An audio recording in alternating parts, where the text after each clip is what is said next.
Am I the a-hole for ignoring my mom and refusing to make nice with my stepdad's son, who bullied me throughout our childhood? I was 21 when my mom and stepdad met. My stepdad's son, Harry, was 7. My mom and stepdad dated for 2.5 years before they got married, and we lived together for 9 months before their wedding. Harry hated his dad dating my mom, and he hated me for liking his dad. He was a real a-hole to me. My stepdad always corrected him and tried to keep him from hurting me, but I was miserable. I told my mom how miserable I was, and she told me it'd get better. When I said I didn't want to live with him anymore, she told me we had to because we were a family, and sometimes siblings don't get along the best, and it's okay for us to not be close. To name a few of the things I had to endure while living with Harry: he would spill water on or stain my homework, he broke a model I had finished for a class assignment, and he deleted assignments off the family computer when I finished them. He would shut doors on my feet or hands.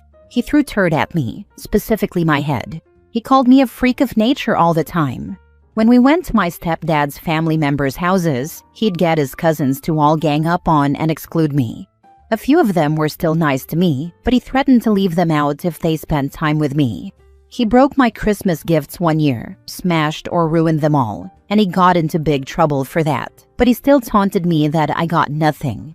In high school, a teacher we shared took both our classes on an educational field trip, and he tried to get me left behind and sprayed me with water to make it look like I peed my pants. Again, that's just a few things he did. He was open about hating me, and he'd ignore me sometimes just to make a point.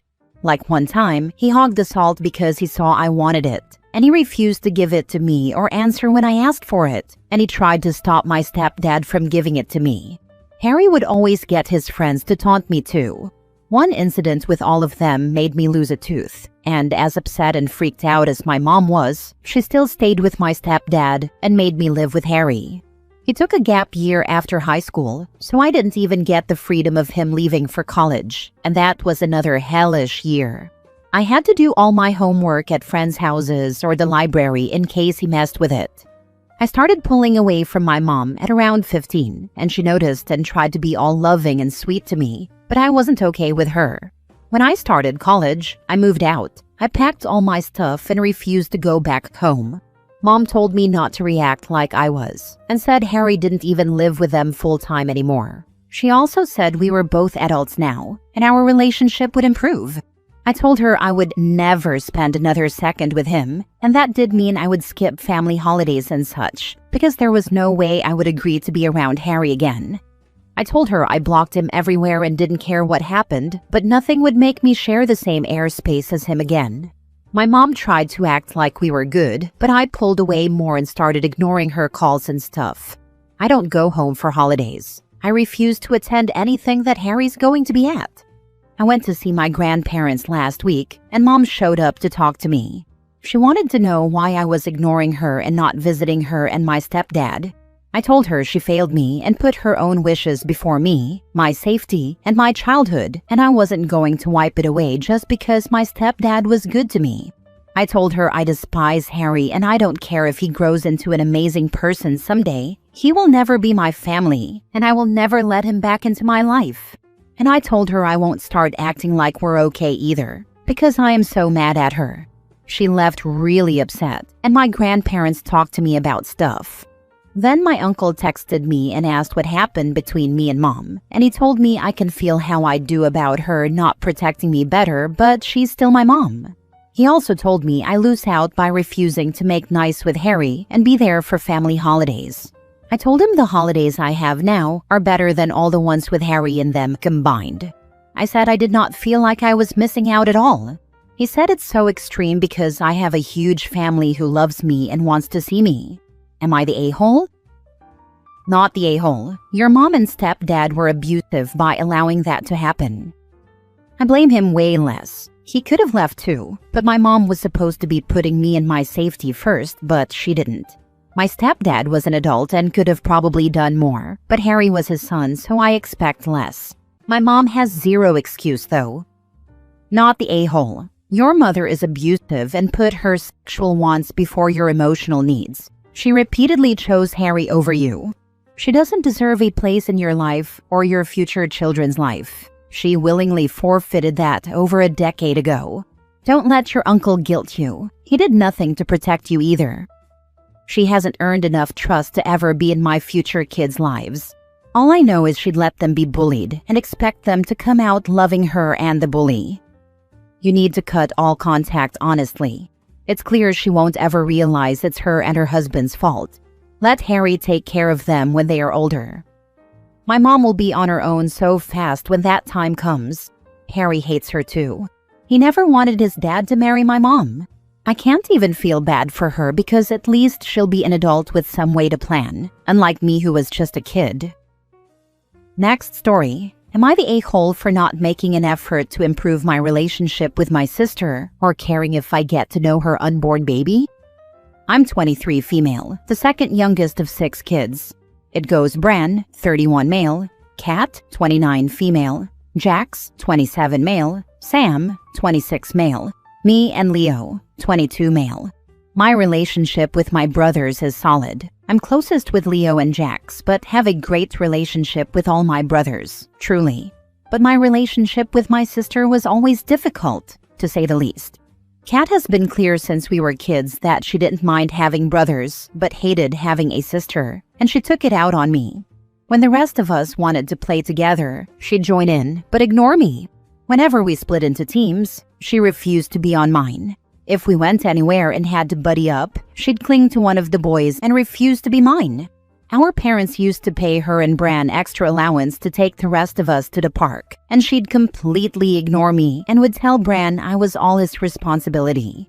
Whenever one of our brothers needed help, she'd offer, but if it was me, she'd ignore a request for help. Vacations were so not fun because, as the only girls, we'd share a room and she hated that. Our parents told her she did not get to treat me like some contagious disease and told her to be nice. That we didn't need to be close, but there was zero excuse for making disgusted faces or getting mad at me for existing. Our parents had her in therapy too, and for a brief period, they tried to get us in family therapy with them. Whenever anyone would ask her what her problem was with me, she'd say she never wanted a sister. Bran used to tell her she was being a brat and hurting my feelings, but she told him straight that she didn't give a crap about my feelings. When I was bullied in middle school for not being as pretty as Kat, she actually looked so happy about it. That stuff started when she was like 18 or 19, and I was like 12 or 13. Even now, saying that sounds so weird, but she loved that other people thought she was better looking than me. When she'd come home from college and stuff, she'd ignore me. She brought souvenirs for our parents and brothers, but nothing for me. And come Christmas, she only got them gifts. Come my birthday, she never made the effort to call, send a card or anything, but she made the effort for all our brothers' birthdays and our parents' birthdays. I wasn't invited to her wedding. That turned into a huge fight. I told the rest of our family I wouldn't like to go now anyway. There was a lot of discussion about whether they should go, and I told them it was okay if they did go, and I didn't want them to regret not going on my behalf. They only went for the ceremony, and our parents refused to give her any money toward her wedding. I know they're still glad they went despite the issues. Whenever I see her, I still get the cold shoulder. Only now she's expecting her first kid, and the baby's due in a month. I was invited to her shower, but that wasn't directly from her. I chose not to go, nor send anything. When my parents found out, they told me it was a chance for me to try and improve the relationship so I could at least be in the baby's life. I said I don't need to be in the baby's life, and they said I should want to. I told them that I didn't really, and that was honest. Maybe if Kat and I were a little closer, but I don't see her kid or kids and I ever having much to do with each other. And I could see Kat poisoning them against me. Plus, a one-sided effort is not worth much anyway. My parents think I should try before I give up.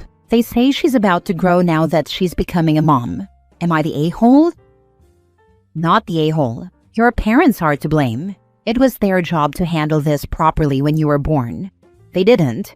Kat was allowed to dig her heels in and obsess about this to the degree that it informed her personality to this extent.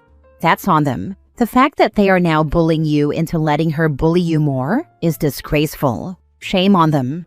I do hope that she doesn't have a daughter that she abuses. I had the same thought. If the kiddo is a boy, she's gonna be a creepy boy mom. And if the kiddo is a girl, that kid is in for a rough ride. Particularly since the kid's other parent clearly has no issue with an abuser as a partner. And at least the maternal grandparents, OP's parents, are willing to let this all slide. No, I can't see any reason for you to try to establish a relationship with your sister, whether it's for the sake of a possible relationship with her or for a relationship with her baby after it is born, or both. It all sounds like potential heartbreak, and you have had enough abuse and neglect from this poor excuse for a woman. You are an adult, and you are free to say no to your parents. Even if you weren't an adult, you'd have the right to stay away from your sister and her baby. There are many women who never grow up, whether they become mothers or not. We know this from hearing about so many narcissistic women who are mothers. I think of how heartbreaking it would be if you developed an attachment to the baby, and your sister continued her nastiness and eventually poisoned the child's mind as well. I think she'd do that too. There's no future where I see myself getting close to her child, and Kat not poisoning the child against me and being in their ear. I could see her encouraging rudeness and all kinds of things toward me. Next story. Am I the a-hole for telling my wife my childhood friend will never forgive her for what she did? My wife, 32 female, and I, 34 male, have been married for 6 years, together for 10. We have a 4-year-old son. A few years ago, my close childhood friend, 34 female, got married. We've been extremely close since we were kids. Both our families were dysfunctional in different ways. At one point, my dad cheated on my mom with her mom. They got married, divorced a year later, and we basically ended up abandoned by both sides. Through all that, we became really close with each other. She even has 2 tattoos that relate to our bond. I would have gotten a tattoo too, but I'm sort of scared of needles. My wife was actually close to my friend too, and never showed signs of being insecure about our friendship until postpartum hit. After our son was born, she really struggled. Her emotions were all over the place, and she became extremely insecure about my relationship with my friend. I was supposed to be man of honor at my friend's wedding, help plan things, and be a big part of the ceremony. But my wife was so anxious and uncomfortable, she begged me not to attend. It made me really sad, but I chose my wife. I told my friend I couldn't go and explained why. She was really hurt by it. Not angry, just really sad, but she said she understood. A couple of months later, my wife fully recovered and apologized, both to me and to my friend. I forgave her. My friend, however, didn't. When my wife reached out to my friend to apologize, my friend was polite but direct. She said she never wanted to speak to her again. She didn't yell or make a scene, she just drew a boundary. Honestly, I get it. It was a once-in-a-lifetime day, and she'd leaned on me for years, and I bailed. I still feel guilty about it. My friend and I still talk regularly. Nothing inappropriate. We're just close. Always have been. Recently, my wife asked if there was any chance my friend would forgive her. I told her the truth. No, that ship sailed. My wife got sort of quiet and looked sad, and hasn't brought it up again, but I wonder if I was too blunt. Am I the a-hole for not giving my wife hope and just telling her forgiveness probably isn't happening? Asking out of genuine curiosity. How is this going to work? Is your bestie gonna skip all life milestones and celebrations on your end? Or is it expected that she will be there and your wife is uncomfortable? Is it safe to assume your bestie isn't involved in your child's life? I'm just trying to fully understand the situation. Surprisingly, it doesn't actually change too much. We've always had our own little way of celebrating milestones, just the two of us. For birthdays, promotions, or any personal wins. We usually do something simple but meaningful, like grabbing dinner at our favorite spot, exchanging gifts, or just spending a few hours catching up. That's always been our tradition, even before we had other people in our lives. Obviously, the bigger get-togethers with all 4 of us, me, my wife, her husband, won't be happening anymore. But those weren't really the core of our friendship. She's not involved in my child's life, and I'm not looking to be involved in her future kid's life either. We actually agreed a while back that keeping our friendship separate from family stuff was the healthiest way to go. Too many complications otherwise. And yeah, my wife and she used to hang out occasionally, but that part of things has naturally ended now. Admittedly, when I first read your reply, I thought you were referring to you and your wife having these intimate ways of celebrating together. Kind of warmed my heart. It was only after reading the replies that I realized you were talking about your friend. Kind of think that speaks for itself. Bro really answered, "How are you going to handle shared celebrations?" with "Easy, I'll just celebrate without my wife." I know he's probably saying he'll do 2 celebrations, but just the way he phrased that is so funny to me. Last story. Am I the a-hole for refusing to let my roommate's girlfriend move into our apartment without paying rent? So, I, 25 years old, live in a 2-bedroom apartment with my roommate, Jake, 26. We've been friends since college and split rent, utilities, and chores evenly. Our lease is month to month, and we've always had bills paid. The place stays clean, no drama. About 2 months ago, Jake started dating Sarah, 24, and she's been spending a lot of time at our place. Like, a lot.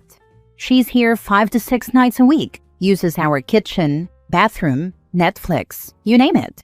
I didn't mind at first because she's nice enough, and I figured it was just a honeymoon phase. Last week, Jake sat me down and said Sarah's lease is ending soon, and he wants her to move in with us. I was caught off guard but asked how we'd handle rent and bills. He said Sarah's between jobs and can't afford to chip in right now, but she'd help out with chores. Really? I pointed out that we already split chores evenly, and adding a 3rd person means more mess, more utilities, and more strain on our small space. I suggested Sarah pay a 1/3 of the rent and utilities once she's employed, but Jake got defensive and said I was being petty and unsupportive. He argued that since she's his girlfriend, it's not like she's a stranger, and I should be cool with it because we're all friends here. Here's my side. I get that Sarah's in a tough spot, and I don't want to seem heartless.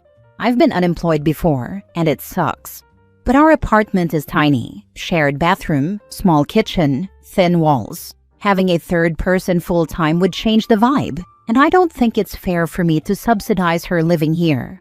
I pay $800 a month for my half of the rent plus utilities, and I budget carefully. If Sarah moves in without contributing, I'm essentially covering part of her costs, which doesn't sit right with me. I also feel like Jake's dismissing my concerns by framing it as me being unfriendly rather than practical. Jake sighed as he explained it. He says Sarah's only temporarily jobless and will make it up later. He thinks I'm overreacting because she's not some random tenant but his girlfriend, and I should trust she won't mooch forever. He also said I'm making a big deal out of nothing, since she's already here most of the time anyway. He pointed out that she's cooked dinner for us a couple of times, so she's contributing in her own way. The conversation ended with Jake saying I'm being unreasonable, and that I'm making Sarah feel unwelcome. Now things are tense, and Sarah's been avoiding me when she's over. I don't want to ruin my friendship with Jake, but I also don't think I should have to pay for someone else to live here. Am I the a-hole for putting my foot down? Now for the top comments. Not the a-hole. Jake is welcome to support his girlfriend by paying her share until she's employed again. This, everything split 3 ways. If he wants to pay 66%, that's on him to decide. Things being split 3 ways doesn't change the fact that OP will be the 3rd wheel in his own space. Practically, OP just has to move out and find a new roommate. It's a huge pain, but there isn't a better option. Not the a-hole. He's been dating her for 2 months, and now he wants her to live with you guys rent-free? Without even an agreement that she pay a 1/3 after she find a job? Honestly, still too generous. She may just never get another job. Nope. That's BS and possibly a violation of your lease to have her move in anyway. I feel her moving in fully makes her relax and not getting another job. Don't know if I make any sense, but I feel this will happen. That is exactly what happens. If you let her move in, it's split 3 ways from the start and boyfriend can fund it. Ask your roommate to consider how hard it will be to evict her if the relationship goes south. It's only been 2 months. I can't let it happen.